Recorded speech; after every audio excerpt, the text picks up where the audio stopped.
Chère inspectrice et inspecteur de la jeunesse et des sports, je suis ravie de pouvoir vous adresser ce message à l'occasion du congrès du syndicat de l'encadrement de la jeunesse et des sports. Mes premiers mots iront bien évidemment pour votre engagement du quotidien au service de l'émancipation de notre jeunesse. Pour ça, je vous dis merci.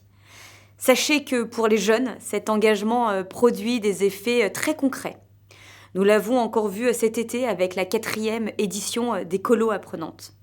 Nous le voyons également toute l'année avec les activités péri- et extrascolaires qui permettent aux jeunes de bénéficier de temps éducatifs de qualité, en complément bien évidemment de l'école. Je vous remercie par ailleurs pour votre action au service du développement de la culture, de l'engagement de nos jeunes. Qu'il s'agisse de leur permettre de réaliser un service civique ou de s'engager dans le parcours du service national universel en participant à un séjour de cohésion, vous donnez des débouchés à la soif de sens et d'action que nos jeunes expriment. Votre action au service de l'émancipation, de l'engagement et au final de la cohésion est le reflet d'une tradition, d'une histoire et d'une culture commune, celle de jeunesse et sport.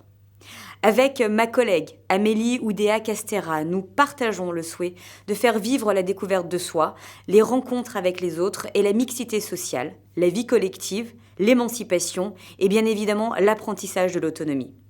Voilà autant de valeurs et d'actions que nous partageons.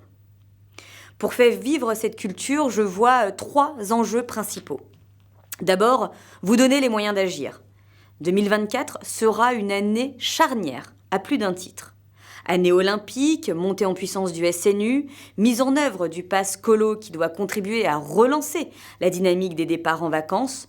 Tout cela, pour vous donner les moyens d'agir, suppose une participation renforcée sur la priorisation dans vos missions et la cohérence des dispositifs que vous mettez en œuvre pour les mettre au service d'une véritable politique de jeunesse.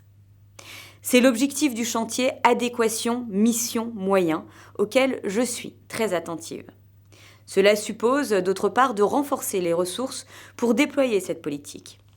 C'est pour cela que nous portons dans le cadre du budget 2024 une augmentation inédite de plus de 10% des effectifs des services jeunesse et vie associative dans les administrations déconcentrées. Ce sont ainsi 153 ETP qui viendront renforcer l'intégralité des missions de la jeunesse et en particulier le contrôle des ACM. Le deuxième enjeu est réussir l'intégration, encore perfectible aujourd'hui, des services jeunesse et sport au sein du ministère de l'Éducation nationale et de la jeunesse.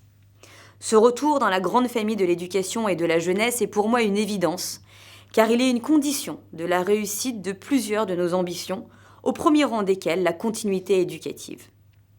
En tant qu'encadrement, vous êtes la cheville ouvrière de cette continuité qui doit s'appuyer sur le socle de l'éducation nationale.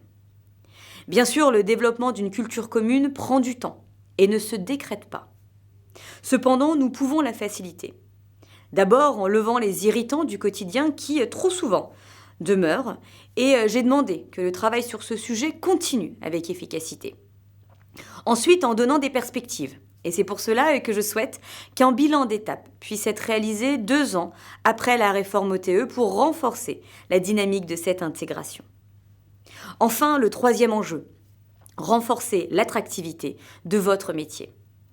Il n'y a pas de mission réussie sans femmes et sans hommes pour les porter. Nous avons déjà réalisé des avancées en lien avec vos représentants au sein du SEJS. Je pense au nombre de postes ouverts au concours IJS, aux revalorisations indemnitaires ou encore à la création de 76 emplois fonctionnels. Il nous faut continuer ce travail pour assurer une attractivité à la hauteur des enjeux et des missions que vous portez. J'y suis particulièrement attentive et le travail de mon cabinet avec vos représentants se poursuivra de façon claire en ce sens. Chères inspectrices et inspecteurs, je vous souhaite donc un très beau congrès, des travaux fructueux et vous remercie de nouveau pour votre engagement du quotidien. À très vite.